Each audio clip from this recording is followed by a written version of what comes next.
Welcome, everyone, to episode 8. Your biggest enemy is you. And this one is going to be a good one, Wes. I'll be honest, that stung to hear you say that right out of the gate. I know, man. I'm like, whoa. It's shocking, man. Go easy on me. Well, I'm not talking about you. This is more coming from me because my biggest enemy is me.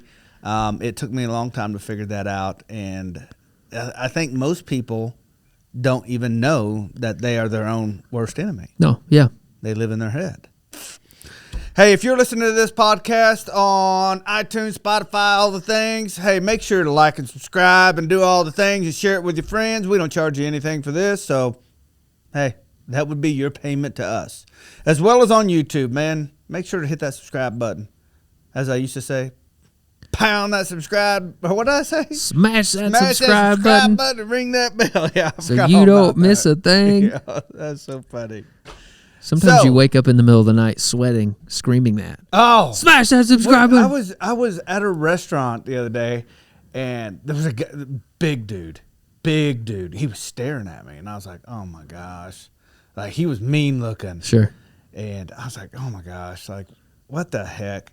Well, when we got up to leave, man, boom, I turn around, this guy's standing in front of me, and he goes, hey man, I just want to shake your hand. I love watching it. And I was like, thank goodness, man. You were looking at me like I owed you money. He said, but he did say, he said, man, hey, can you say that again? Say that. Smash that subscribe button.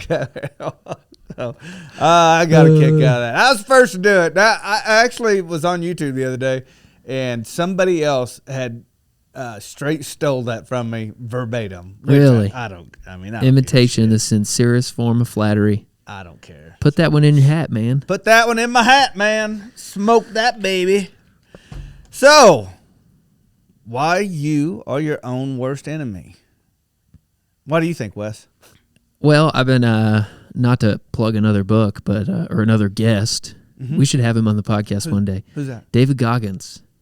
Oh, yeah. He talks about the check-ins in the mirror. I've never read any of his stuff. Never? Never. Oh, dude. You guys would be buds. The stuff I read, like, is the stuff I go, okay, I need to know that. I'm going to go get that book and read that. He's insane. He does these check-ins where he was at a low point in his life, and he realized, in some manner of speaking, a different wording here, but like he was his own worst enemy. He realized he needed to take some ownership of where he was at in life and fix it. Yeah.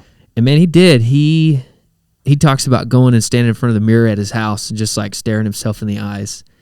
And he was real unkept and not groomed well. He shaved his head, shaved his face, and just got honest with himself about where he was at in life and just, this is your fault, man. And if you're going to overcome this, you've got to change. Yeah. And he does that. Oh yeah, and he does that throughout the book too, just like those check-ins where he's suffered like a big loss or a big defeat. He goes and checks in the mirror and kind of gets right again. So. Well, and it's funny you say that.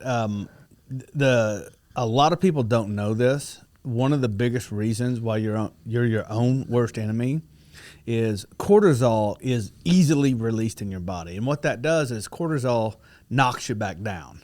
Dopamine jumps you up. Uppers and downers. Yeah, very much so. So cortisol is just like, that's the hey, you don't need this stress, calm down, it puts you back down.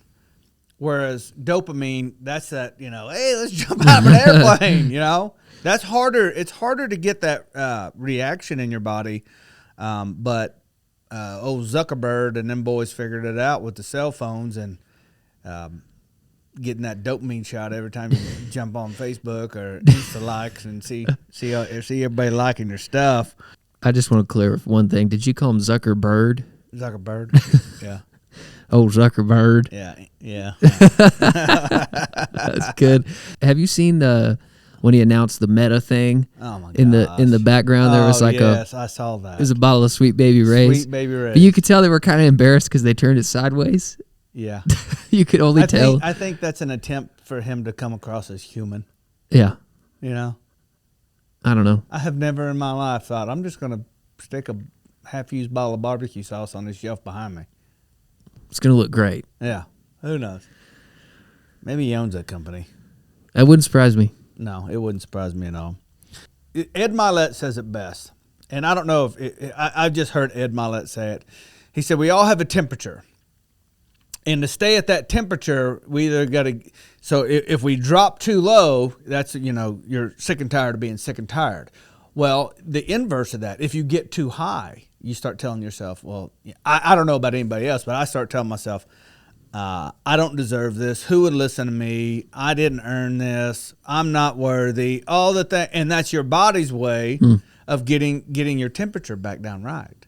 Now, if you want to raise that temperature, you gotta push through that. And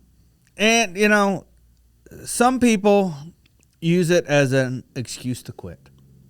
Yeah. And it's the negative talk in your head.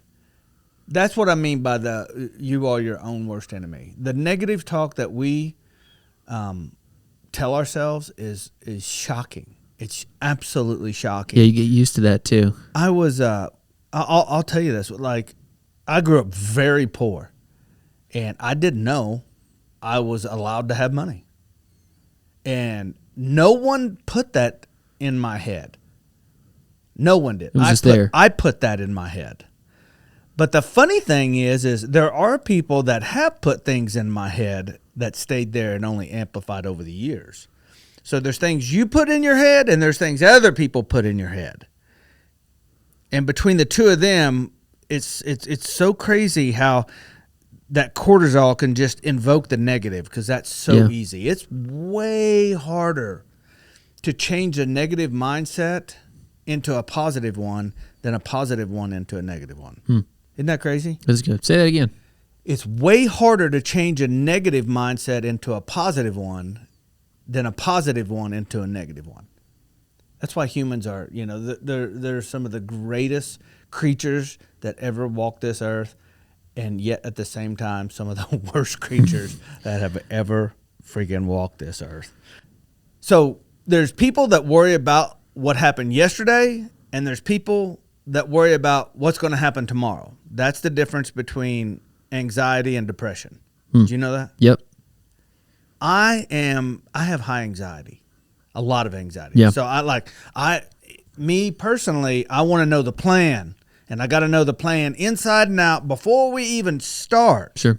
And that's where perfection becomes the enemy of progress for me. So if I don't know the plan, I automatically start telling myself, stop, go back, quit. And once again, there's that little dude in my head talking me out of the thing. Rent-free. Rent-free, living there rent-free. So, yeah, for me, that's kind of what it is for me. What is it for you?